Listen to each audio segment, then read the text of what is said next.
All right, hello everyone. Today and this week, our task is to begin building our PowerPoint presentation to report on the article that we located after our search.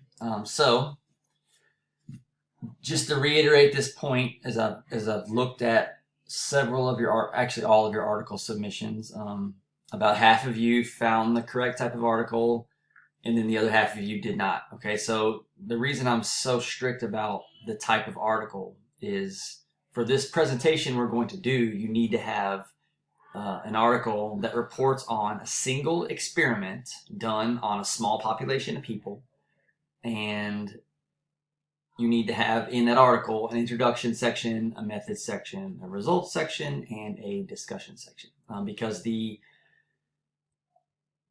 instruction I'm going to give you today on how to build a presentation is based on that type of article. Okay, so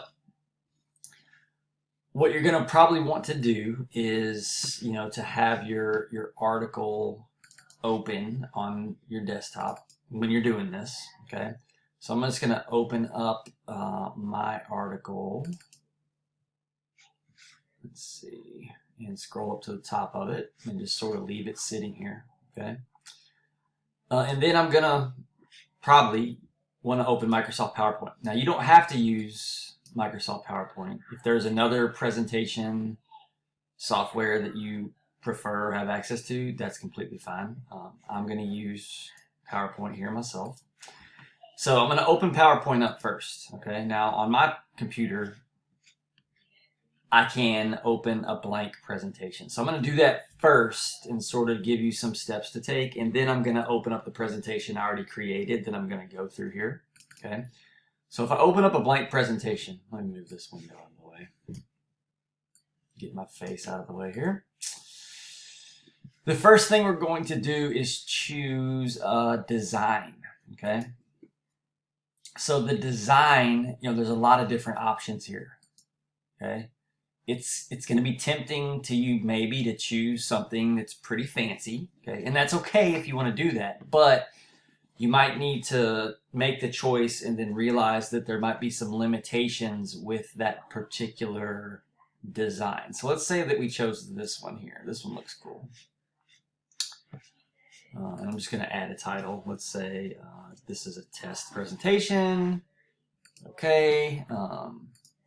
And then I'm going to basically add slides. So if I go over here on the left of the screen, hit new slide.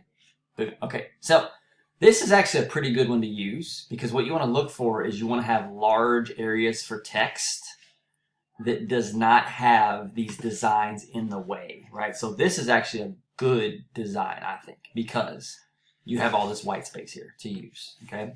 Now, let's just manipulate it and find a different design, maybe find a bad one. Let's look at this one. This one is also decent because, again, it gives you a lot of white space to use. What about this one? Okay, now this is an example of one I personally do not like because you're going to have to put your title over here and then your text box is smaller. So it just kind of gets awkward. I personally prefer, and this is my choice, the more traditional layout where you have the title across the top and the text, the main text box that extends all the way from the left to the right side of the slide. This one here, again, is pretty good because, again, it has the more traditional layout. Okay, so that's something to consider for your design choice. Again, you can pick whichever one you want. Just take into account those considerations. And you can actually always change your design midway through. Like if you're going through it and you don't like it, you can change it. And I'll show you how to do that when I open up my presentation. So I'm going to close this window really quick and open up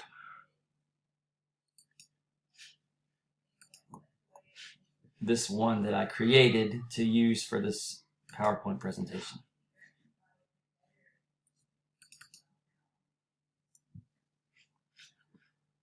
Now I'm going to make this full screen momentarily. So what I did here is I basically made my PowerPoint but I have a lot of writing in red here that I put in there more for instruction. Okay, so next week when I actually present this article to you, I'm going to essentially delete all of the red words. The red words are just things I put in for you to remember when you're choosing it. Okay, so before we get started, again, I made this initial PowerPoint slide that gives you sort of the steps to writing.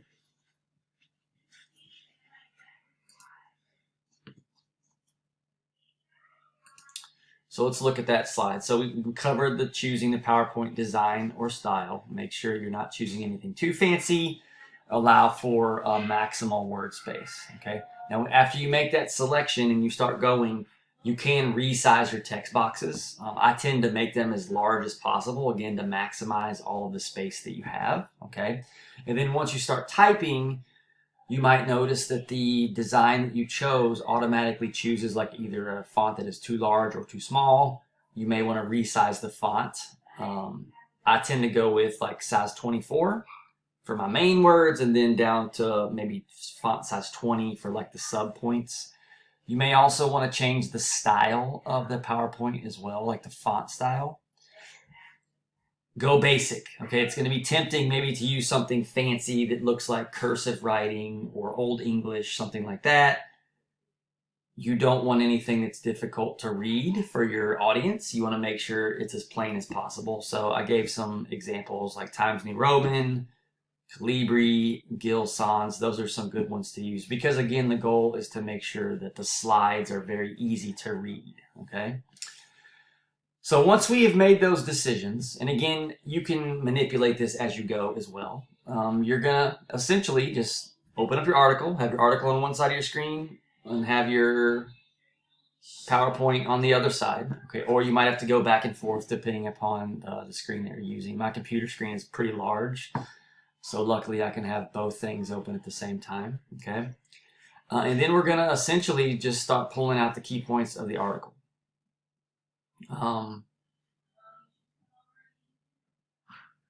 Some general things I'll go through here, and then we'll go through these again as we go through the presentation. Summarize the bullet points, summarize the points or key sentences. You can use abbreviations in your PowerPoint presentation, but you need to make sure the first time you use the abbreviation, you identify it. And I'll show you that here in a second, okay? The titles for every slide, so up in this big box here, for example, should be introduction. Oops. So for every slide that you have talking about the introduction should be the title, okay? Once you transition to the methods section, every single slide talking about the methods section should be titled methods, okay? And I'll show you that again as we go. As it's kind of a general rule, you know, each article section should have roughly 2 to 4 slides, and that's going to vary depending upon which section you're in. The results is typically very short, so you might just have 2 slides, where the methods is usually the longest section. You may have 4 to 5 slides there. In general, this PowerPoint presentation should be pretty short. You're looking at maybe like 10 to 15 slides total. Okay, so it's not a lot, and you can easily, when you present it, cover that in 15 to 30 minutes. Okay. Another quick thing to consider is to not put too many words on the slides. Now, I broke that rule a little bit, okay? But one way to work around that is, like I said earlier, to make the text box as large as possible. Take advantage of the full space of the slide. That way, you may have a lot of words on the slide, but it doesn't look like it because the slide is very big, okay? So I'm going to go ahead and advance forward, and your first slide for your presentation should be a title slide. So for my title slide, what I did is I just wrote the title of the article in the text in the main text box. Okay, so this is the full title of my article: Influence of Resistance Training, Frequency on Muscular Adaptations in Well-Trained Men. And then in the subtitle box, I wrote the reference. So this is what I asked you all to turn in last week, the reference for the article. So we have the authors. The title is here, the journal that the article is found in, the year, volume, edition, and then the pages. Now, let me just go back to my article really quick. So if you look at the abstract for your article, that reference should be listed first. So look at that. Exactly what I just put here is found right at the top of my abstract. So you could literally just copy that right over. You not literally copy and paste it, but type it in, because the copy and paste may not work well for font. So you have that there. Okay. Now in the PowerPoint, we're not going to summarize the abstract at all. The abstract does not need to be summarized because we're creating our own summary in the presentation. So just sort of disregard that. Okay.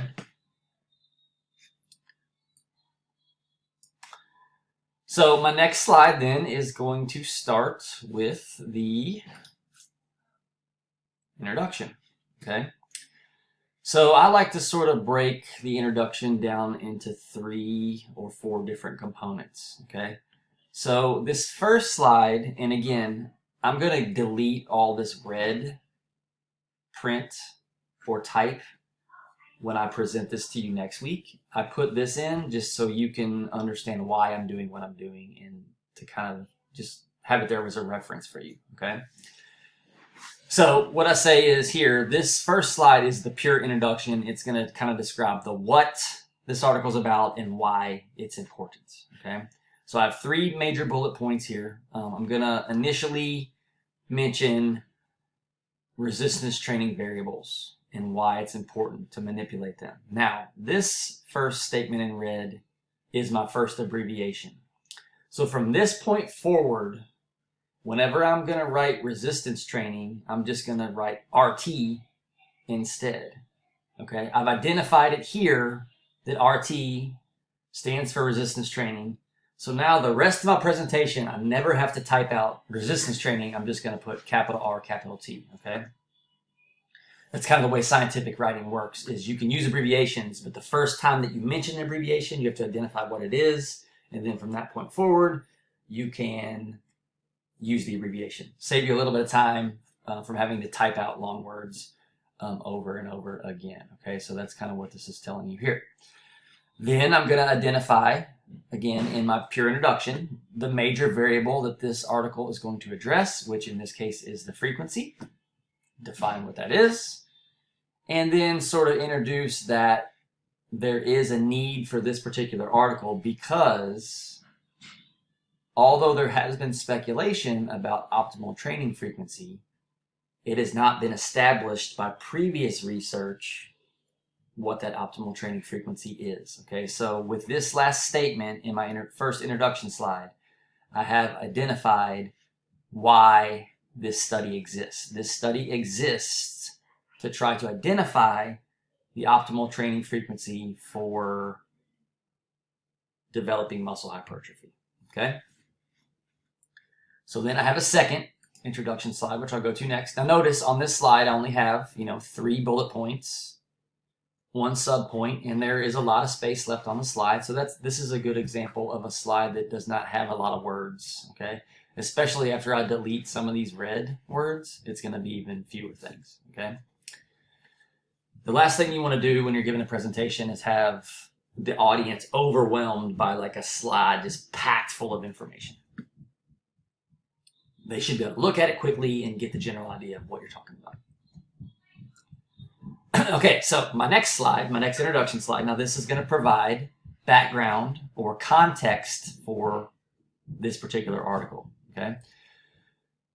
So it's going to sort of identify, in this article, we are going to apply a certain exercise treatment. We're going to divide the groups into a split body routine and a total body routine. So this particular article is going to define, this particular slide is going to define what a split routine is and what a total body routine is.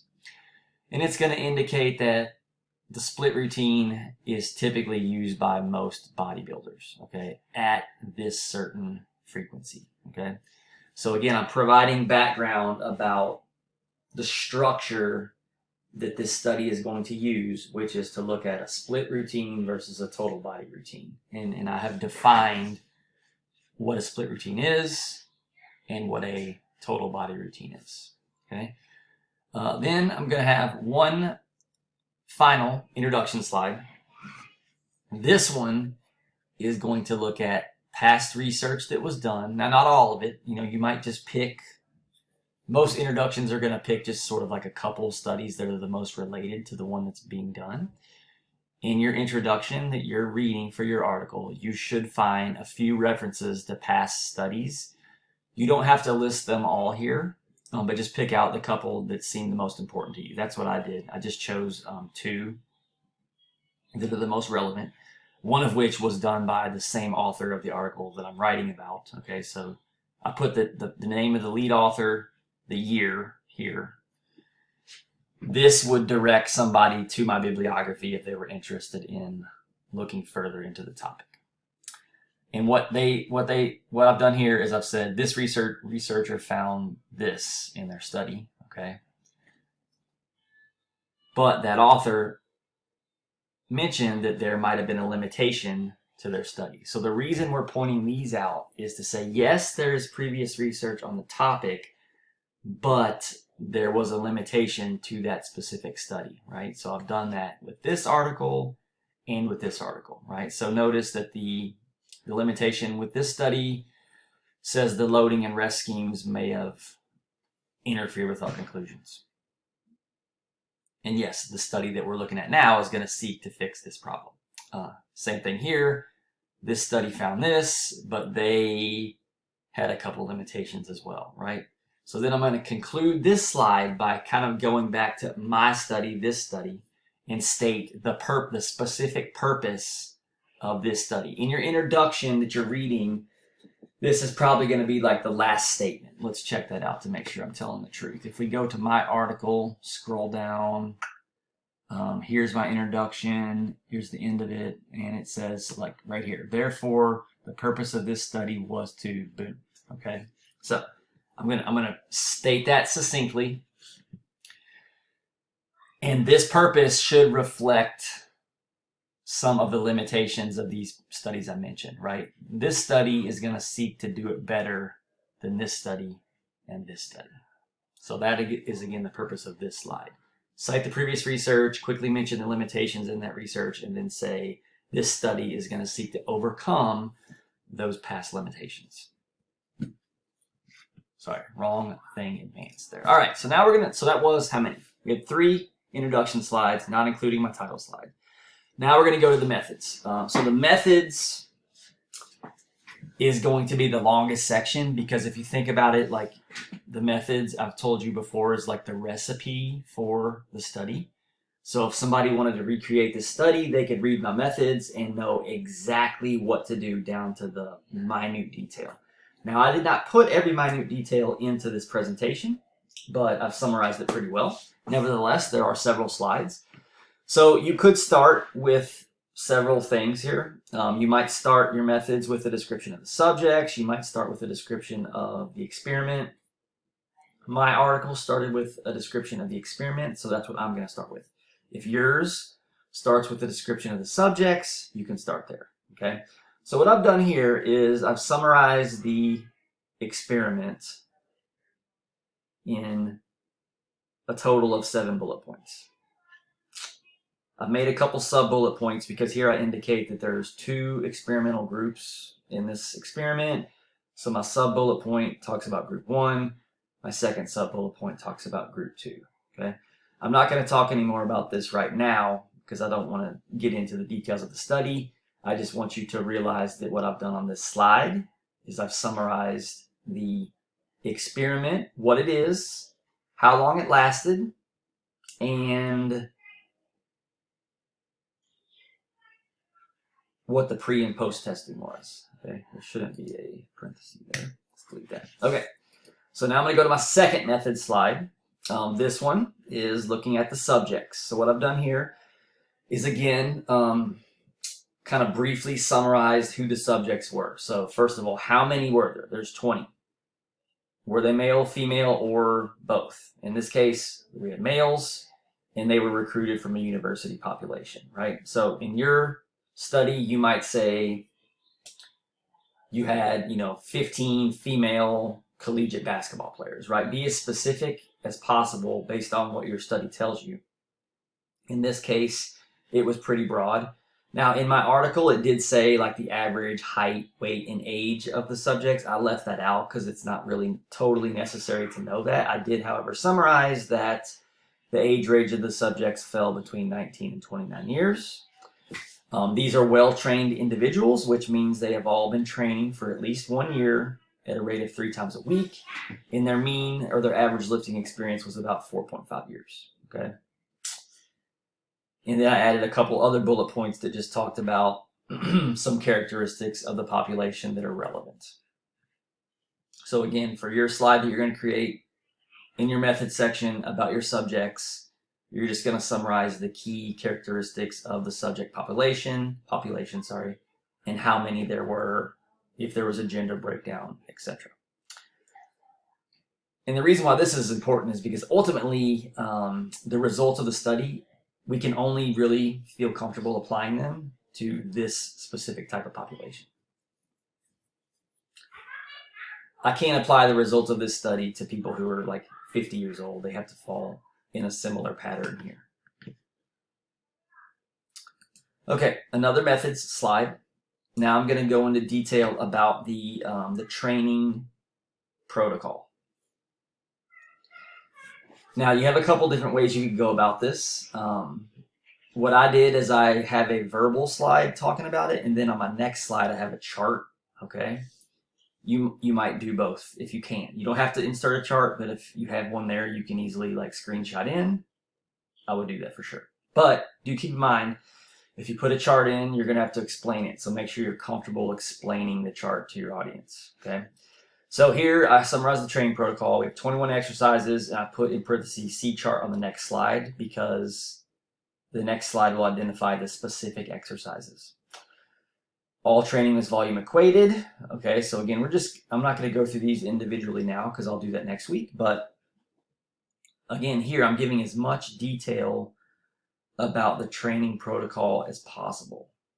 What exactly the people were doing, how often they were doing it, how many reps did they do per set, how long were the rest periods, how fast did they do the phases of contraction. And then lastly, indicating that the sessions were all supervised by research assistants. The people weren't just going to the gym and working out by themselves. It was a supervised situation. Okay. As I mentioned, then my next method slide has my chart. Now I did a screenshot, so it's a little bit blurry, you know. That's kind of the limitation of technology. I'm not going to count it against you, obviously, if your screenshot is a little bit blurry. Now, again, I'm going to delete all this red print. This title here would just be the methods. But like I said, inclusion of charts is always good because it just it makes the presentation more interesting, right? If you're watching this and it's just word after word after word, that gets boring. But if I can include something like this, like a chart or a figure, it makes it more visually interesting for my audience. So what this chart shows is the exact exercises that the subjects did. So if I tried to type all this out, it would not be visually appealing. So I included the chart here so you can see all the exercises that the subjects did. And I'll talk about the differences of this like in the actual presentation of the article next week. So let's go ahead and move on to my final method slide. So I think, let me just recount these real quick. I had 1, 2, 3, 4, 5 method slides. So by far, that's my largest section. But that's okay because that's really where the bulk of your detail is going to be, is in the methods section. Okay, so my last thing I summarize, or what else do I need to know? We did pre and post testing because that's how we're going to determine if our experimental treatment made a difference. We have to know how strong they were before, how strong were they after, how big were their muscles before, how big were their muscles after. So how did we test that? Well, here I explain the testing and measurements that were done. Okay. Then lastly, so wait, real quick.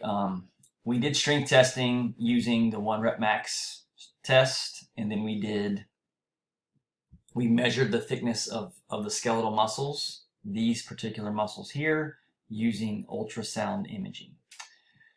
Now in your article, it'll give you like the device and the brand that was used. That information is important, but I didn't feel it was necessary to put into my presentation. If somebody wanted that much detail, they could read the article, right?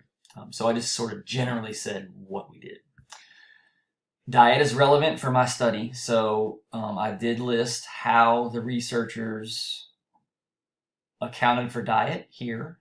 Okay, so they just had them keep a food journal, gave them a post-workout shake, and then finally, from methods, I just listed what type of statistical analysis was done. You know, you should include that, just one small bullet point that states what they did. That's sufficient. Okay, so let's go to section 3, the results. Now, if you have a chart available, you could use it. Personally, I did not use them because if I go back to my article, I'll show you why not.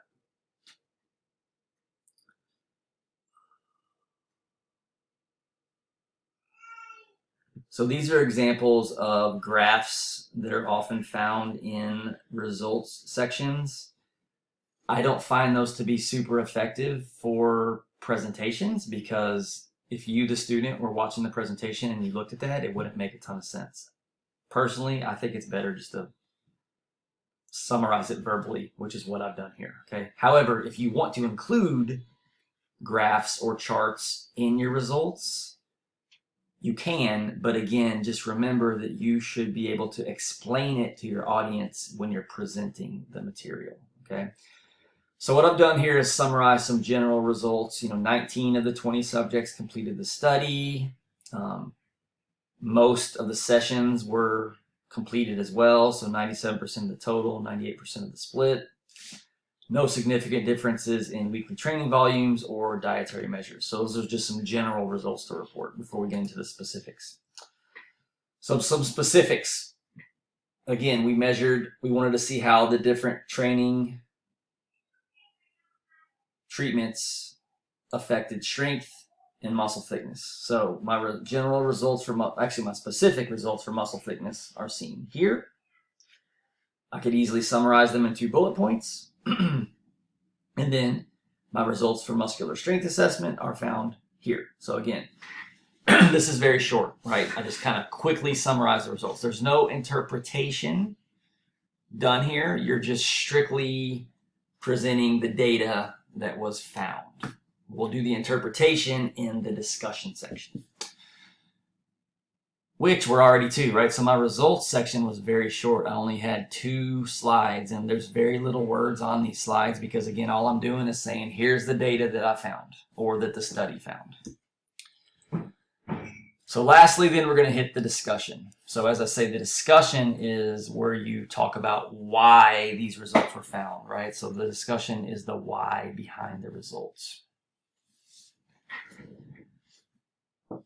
So here I'm going to sort of restate the results, but now I'm going to elaborate on them a little bit further, okay?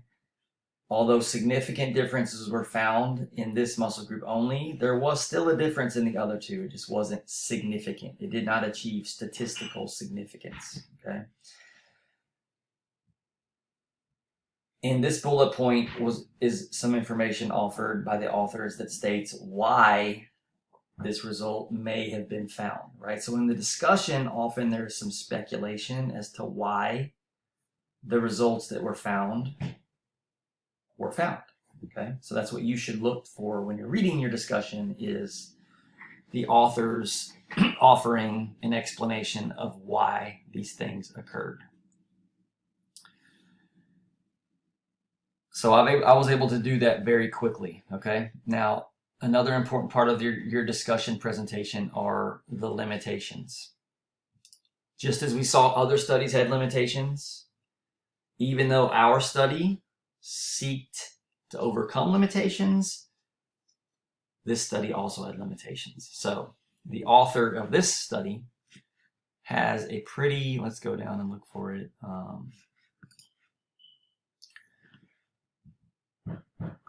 So notice here, although the study suggests there were still limitations, and then notice that it goes through like multiple paragraphs. 1, 2, 3, for 5 limitations are discussed in the article. So I have a bullet point for each one of those things. I interpreted myself that one of them was the most important variable, okay? And I highlighted that one in bold, okay? In this particular study, most of the subjects were doing split routine prior to the study. So therefore, the split group kept doing what they were doing, where the total body group started doing something completely different, okay? And it's possible that that new stimulus of switching from a split routine to a total body routine is what, and I put these quotes in, jump-started the adaptation. And that's why the total body group saw bigger changes than the split body group, because that group started doing something new, while the split group kept doing the same thing, right? In exercise physiology, we know that changing the stimulus periodically leads to greater rates of adaptation, okay? So again, I have my limitations, and I indicated in bold the one that I thought was the most important. And then lastly, practical application. So in my article, there is the final paragraph shows the practical application. So the practical application is like, what's the take-home message from this article? So if possible, I'd like for you to conclude your article presentation with that take-home point. So my take-home point actually relates to, the most important limitation. That's why I picked this out as being the most important limitation, because it's the one that is the most related to the practical application. And the practical application take-home point is that periodizing the frequency might actually be the best thing. So rather than doing just split or just total, you go back and forth. You do 8 to 12 weeks of split, then you switch to 8 to 12 weeks of total, then you go back to 8 to 12 weeks of split, right? You kind of constantly tweak that variable. That should allow for the greatest rates of strength gain and muscle growth, okay? So that is the conclusion of my article presentation. So what I added for today's discussion is sort of a summary, okay? Again, mine ended up being, it actually is only 14 slides because I'm going to delete the first and the last one. So again, a guide for you, 12 to 15. You might even say 10 to 15 slides. That's a good length. It's not too long, but it's also not too short. I made a trade-off. Sort of, some of my slides had a lot of words. Like if I just go pick one out, let's look at maybe like this one. You know, I filled up top to bottom, a lot of words. That's still not horrible, but this one, on the other hand, is very few words, okay? So I think it's good to mix it up. Don't have every single slide loaded with words. Mix in some that have very few words. So that's a trade-off that I made in order to keep my presentation short. Like I could have divided this into 2 slides, but in order to keep my presentation shorter, I put a lot of words on this slide, right? So there's a trade-off that you could make. So I'll keep that in mind when I'm grading your PowerPoint. If you have 20 slides, but all of your slides have very few words on them, that's okay. As I indicated, my methods section was my longest section because that's the recipe. That one needs the most detail. So I think I had, 5 of my 14 slides were in my methods section. So you might follow the same pattern there. In general, you can use phrases. You don't have to use complete sentences.